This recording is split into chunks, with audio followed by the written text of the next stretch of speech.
काका, ये धारा 370 क्या है? धारा 370 क्या है ये जानने के लिए 42 साल पीछे जाना होगा बेटा। अंग्रेजों ने टू नेशन थियरी के तहत हिंदुस्तान के दो टुकड़े कर दिए, एक हिंदुस्तान और पाकिस्तान।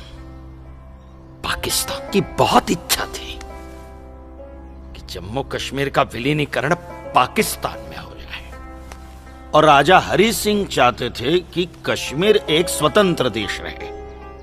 वो न हिंदुस्तान में विलीन होना चाहते थे न पाकिस्तान में, और तब पाकिस्तान ने खूनी खेल खेला।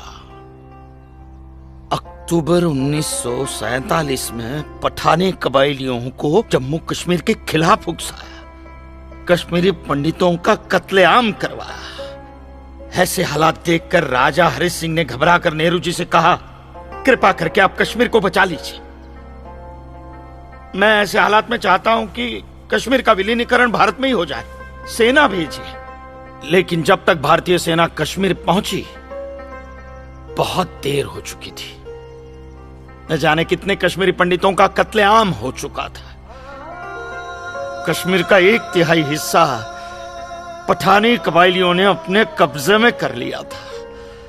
लेकिन अपनी इस नीच हरकत के बाद भी पाकिस्तान बाज नहीं आया।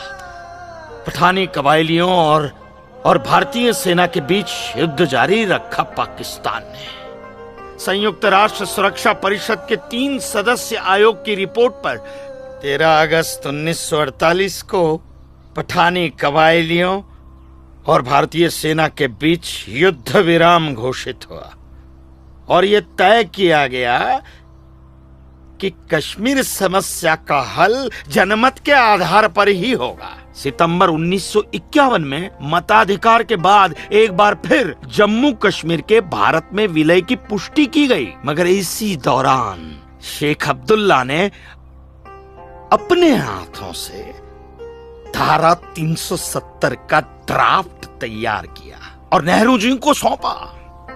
सरदार पटेल और अंबेडकर साहब की मर्जी के खिलाफ 1952 में नेहरू जी ने इसे लागू भी कर दिया। इसी धारा 370 की वजह से नेहरू जी ने कश्मीर को एक ऐसा विशेष दर्जा दे दिया जिसमें जम्मू कश्मीर राज्य ने हिंदुस्तान से अपना एक अलग संविधान स्थापित कर लिया। इसी धारा 370 की वजह से हमारे हिंदुस्तान का राष्ट्र ध्वज अलग है और कश्मीर का भी ध्वज अलग।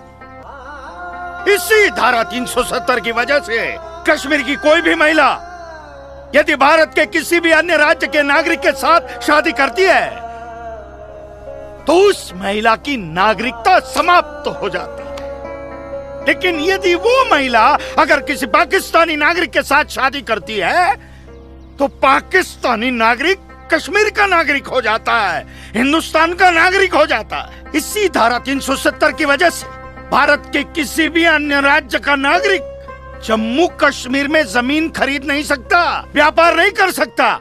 लेकिन जम्मू कश्मीर का नागरिक भारत के किसी भी अन्य राज्य में जाकर अपना व्यापार कर सकता है, जमीन खरीद सकता है, कुछ भी कर सकता है। अरे ये बिग लैंड एबोल्यूशन है, क्या है पता है? यदि जम्मू कश्मीर का कोई भी मुसलमान जमीन ठेके पर लेकर खेती करता है तो कश्मीर की सरकार उस हिंदू को बिना मुआवजा दिए वो जमीन जबरन उस मुसलमान को दे सकती है। ये है बिग लैंड एबोल्यूशन एक्ट, ये है धारा 370-35 से, और इसी का नतीजा है ये गिरधारी जी का फैसला। और सिर्फ यही नहीं, ये जो सरकार की ऋण निरस्तीकरण योजना है ना, इसके अंतर्गत उन सारे मुसलमानों का कर्जा माफ कर दिया जाएगा जो उन्होंने हिंदुओं से लिया। बताइए। सरकारी नौकरियों में 5% का आरक्षण हम हिंदुओं के लिए किया है। सारे हिंदू कश्मीर से चले जाएं, यही चाहता है पाकिस्तान और यही चाहते थे शेख अब्दुल्ला।